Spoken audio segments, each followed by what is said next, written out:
بسم اللہ الرحمن الرحیم وبہ نستعین وهو خیر الناصرین ومعین اللهم وفقنا لما تحب وترضى واجعل عاقبتنا ولا تكلنا الى انفسنا طرفة عین یا ابدا۔ امید کرتا ہوں کہ آپ سب خیریت و عافیت سے ہوں گے۔ خدا متعال سے دعا ہے کہ آپ سب کو اپنے زمان میں رکھے اور اپنے مقاصد عالیہ میں کامیاب ہو۔ وہ گفتگو ہماری جو ہے وہ علم و ایمان میں چل رہی تھی،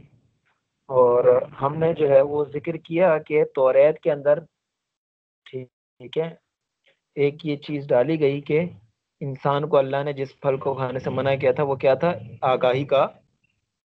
پھل تھا۔ اور اس طرح پھر یورپ میں یہ ہر چیز بات کام کا آغاز ہوا اس بات کا کہ علم اور ایمان دو الگ الگ چیزیں۔ تم چاہتے ہو ٹیکنالوجی میں آگے جانا چاہتے ہو، ترقی کرنا چاہتے ہو، ٹھیک ہے، تو تمہیں حتماً دین سے الگ اور انبیاء اور اللہ کے احکام سے الگ ہونا پڑے گا، کیونکہ اللہ ایسے شخص کو پسند نہیں کرتا کہ جو آگاہی و علم رکھتا ہو، ٹھیک ہے۔ اور یہ باقاعدہ توریت میں جب اس طرح آیا اور وہ پھر ان کے مذہبی تعلیمات میں آیا، اور اس کا نتیجہ ہم نے پھر یورپ کے اندر دیکھا کہ جب یورپ کے اندر گیلیلیو سب سے مشہور اس کی مثال ہے کہ جب اس نے کہا کہ دنیا جو ہے وہ زمین کی موو کرتا ہے، سورج جو ہے وہ موو نہیں کرتا، تو اس کا جو ہے وہ رگڑوایا، آگ جو ہے وہ زمین پہ رگڑوائی اس کی کہ کہو کہ تم غلط کہہ رہے ہو کہ زمین گول نہیں ہے، ٹھیک ہے۔ اور پھر یہ سائنسدانوں کے ساتھ کیا، اور سب کے ساتھ کیا، سب سے مشہور یہ تھا کیونکہ وہ اس چیز کے مخالف ہو چکے تھے۔ اس سے یہ اصل میں کہ پھر اس کے ذریعے دین اور دنیا کو الگ الگ کیا جائے، ٹھیک ہے، دین اور علم کو الگ کیا جائے تاکہ نکل جائے لوگوں کی زندگی سے، اور آخرکار یورپ کی زندگی سے نکل کر، محلوں علاقوں سے نکل کر ایک کونے میں کے لیے چلا گیا، 4 ہفتے میں 1 دن کے لیے۔ اور تفصیل اس کے اوپر گفتگو ہونی چاہیے کہ کیا آخر یورپ میں اس کے بعد پھر ایک طبقہ جو پیدا ہو گیا، علمی طبقہ، مذہب دشمن طبقہ تھا، پھر اس مذہب دشمن طبقے کا نظریہ آنا، اور پھر مذہب دشمنی پیدا ہو جانا، اور پھر آخر کار رینسنس انقلاب کا آنا، لینن کا انقلاب، اور پورا یورپ کا تبدیل ہو جانا مذہب کے خلاف۔ تو یہ کیسے ہوا؟ یہ اصل میں جس کی ابتدا یہاں سے رکھی گئی تھی، کہتے ہیں کہ یہ تو ان کا نظریہ ہے، ٹھیک ہے، یورپ کا نظریہ تھا کہ انسان کو جنت سے اس لیے نکالا گیا کیونکہ اس نے آگاہی و شعور کا پھل کھایا۔ لیکن مسلمان اور اسلامی تعلیمات واضح اور شفاف ہیں اس بارے میں کہ انسانیت کا امتیاز بنانے سے پہلے ہی جو رکھا گیا ہے وہ انسان کا انسانی امتیاز اس کا علم ہے۔ وہ علم آدم اسماء کلھا، ہم نے آدم کو تمام کے تمام اسماء جو ہے وہ علم کیے، اور اس نے سیکھ لی۔ فرشتوں کو سجدہ کرنے کا حکم ان اسماء کی حقائق جاننے کی وجہ سے کرنے کو کہا گیا کہ آدم ان حقائق کو سمجھتا ہے، تم سمجھ نہیں سکتے، ٹھیک ہے۔ شیطان اسی لیے جو ہے وہ اللہ راندہ درگاہ ہوا کہ اس نے حقائق سے آگاہ خلیفت اللہ کو سجدہ کرنے سے انکار کر دیا، ٹھیک ہے، کہ جو ان تمام حقائق سے آشنا تھا اس کو سجدہ کرنے سے انکار کر دیا۔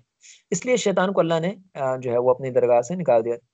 اسی طرح جس طرح قرآن سنت سے بھی ہمیں یہی باتیں ملتی ہیں کہ شجر ممنوعہ جو ہے وہ بعض احادیث میں شجر اصل میں طمع و حرص، لالچ اور نفس کا تھا، خواہشات کا، ٹھیک ہے۔ یعنی یہ وہ ایسی چیزیں تھیں جس کے اوپر آدم کی حیوانیت سے مرتبط تھی، آدم کی آدمیت اور انسانیت سے متعلق نہیں تھی، بلکہ انسانیت کے اندر جو دوسری خصوصیت اس کے اندر حیوانیت، اس حیوانیت کے درجے کی تھی، نفسانی اور حیوانیت سے متعلق تھی۔ انسان کی انسانیت نہیں، اس کی حیوانیت سے متعلق وہ چیز تھی جو بھی اس نے کھائی اس کے بدن کے لیے، یہ چیزیں اس کی انسانیت سے مربوط نہیں تھی، ٹھیک ہے۔ لہٰذا وسوسے ڈالنے والا شیطان ہمیشہ جب بھی شیطان کا ذکر آئے گا وہ کیا کرے گا؟ وہ وسوسے ڈالے گا، ٹھیک ہے، وسوسے ڈال کر آپ کے اندر ہوائے نفس کے مطابق آپ کو لے آئے گا، یعنی آپ کے اندر وہ چیزیں وسوسہ ڈالے گا جس سے آپ کا نفس اس طرف مرغوب ہو جائے، ٹھیک ہے۔ انسانی وجود میں مظہر شیطان کیا ہے؟ جو شیطان کی علامت ہے وہ اس کا نفس امارہ ہے،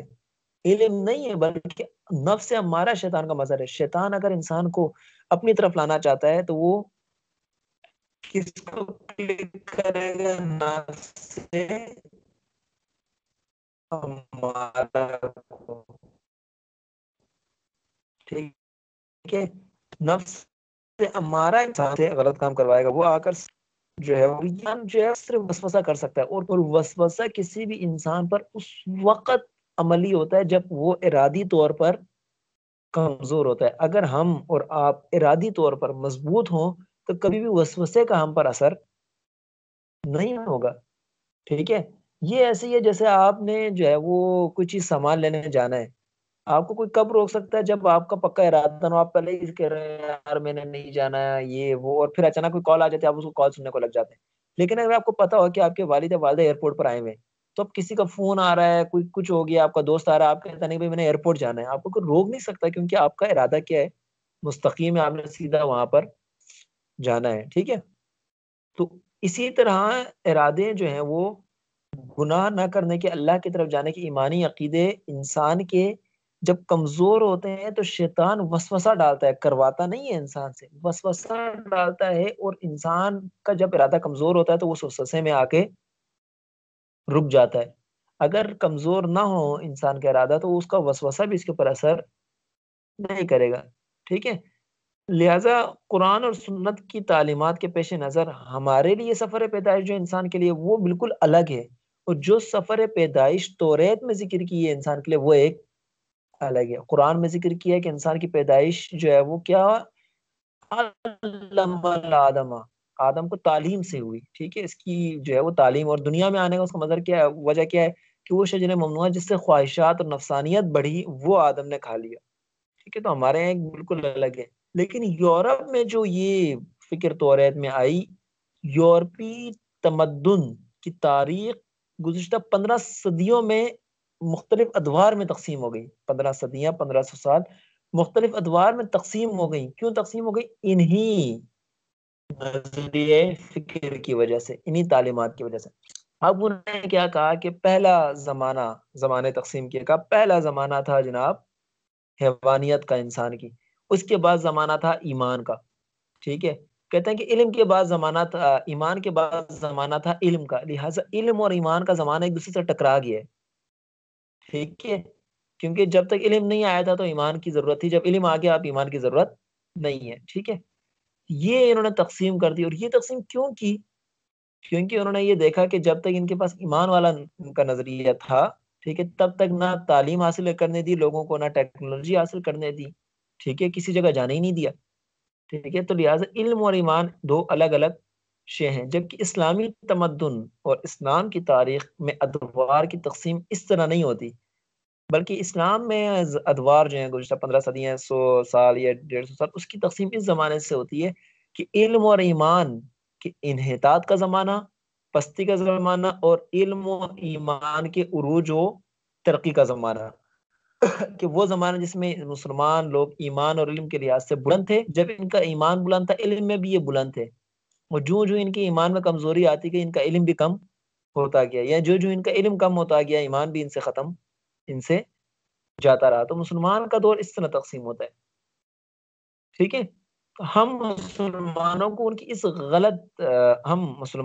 اس غلط فکر سے دور رہنا چاہیے، جس کی وجہ سے علم اور انسانیت کو ناقابل تلافی، ٹھیک ہے۔ آنکھیں بند کر کے خواہ مخواہ علم اور ایمان کو باہم متضاد نہیں سمجھنا چاہیے، جس نے یورپ میں سمجھایا جاتا ہے، ٹھیک ہے۔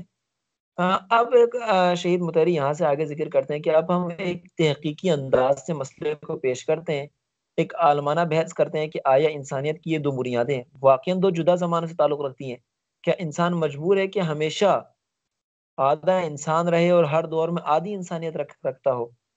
ٹھیک ہے، آیا مجبور ہے انسان کے حتماً ایک نہ ایک بدبختی کو لے، یا بے ایمانی کو یا جہل کو؟ یعنی اگر وہ علم کو لے گا تو ساتھ بے ایمانی آئے گی، ٹھیک ہے، ایمان سے خالی ہونا پڑے گا۔ اگر ایمان کو لیتا ہے تو وہ اس کو علم کو چھوڑ کے جہل ساتھ رہنا پڑے گا، یعنی ہر صورت میں ایک نہ ایک بدبختی ساتھ رہے گی۔ آیا ضروری ہے، یہ مجبوری ہے انسان کی؟ یہ نہیں، یہ دونوں ایک ساتھ چل سکتے ہیں، ٹھیک ہے۔ تو اب یہ کیا اس میں آگے پھر شہید باقاعدہ اس کی وضاحت کر رہے ہیں کہ انسان اور ایمان کو جو ہے نا، ایمان، علم اور ایمان کو، اب توجہ کریں، یہاں شہید علم و ایمان کو لے کے چلیں گے، علم و ایمان کے بعد جو ہے نا شہید پھر علم و ایمان کی جانشینی کے اوپر بحث کریں گے، پھر آئیں گے مذہبی ایمان کے اوپر، یہاں پر جا کر ایمان مذہبی کی باری آتی ہے، پہلے کلی ایمان کی باری آئے گی کہ ایمان، پھر مذہبی ایمان کے بعد آپ کے اندر بات آئے گی، مذہبی ایمان کے بعد کہ آپ دین جو ہے وہ جتنے ہیں ان میں سے کون سا دین ٹھیک ہے، ایمان کے کیا فائدے ہیں، ٹھیک ہے، اس طرح کرتے کرتے پھر آئیں گے شہید مکتب اور آئیڈیولوجی کی طرف، اور آئیڈیولوجی کو خالص سمجھنے کے بعد اچھا خاصا شہید وہاں پر کرنے کے بعد اسلام کی جو آئیڈیولوجی ہے، اسلام کی آئیڈیولوجی بیان کریں گے، اور پھر اس کی کتاب کا جو ہے وہاں پر اختتام ہوگا جب انسان اسلامی آئیڈیولوجی بیان ہوگی، اور اس کتاب کے اختتام پر شہید کی جو اگلی کتاب شروع ہوگی وہ پھر جہاں بینی ہے توحیدی شروع ہوگی، کہ ٹھیک ہے اب آپ نے آئیڈیولوجی دیکھ لی، اب آئیڈیولوجی جتنی ہے ان میں سے توحیدی آئیڈیولوجی اور غیر توحیدی آئیڈیولوجی کا کیا فرق ہے؟ پہلے تو ہمیں یہ پتہ لگے کہ ہمیں کسی ایمان کی ضرورت، چاہے وہ بھی ایمان ہو یا غیر مذہبی ایمان ہو، ٹھیک ہے، اس کے بعد پھر مذہبی ایمان میں سے کون سا درست ہے وہاں پہ تفصیلاً شہید وہاں پر لے چلیں گے، اس کے بعد شہید جو ہے وہ توحید کو لے کر چلیں گے، جہاں بینی ہے توحیدی کو، ٹھیک ہے، پھر عدل آئے گا، پھر قرآن میں انسانیت کا مقام آئے گا، اور اس طرح شہید کی 4-5 کتابیں انشاءاللہ ہم کچھ عرصے میں کمپلیٹ کر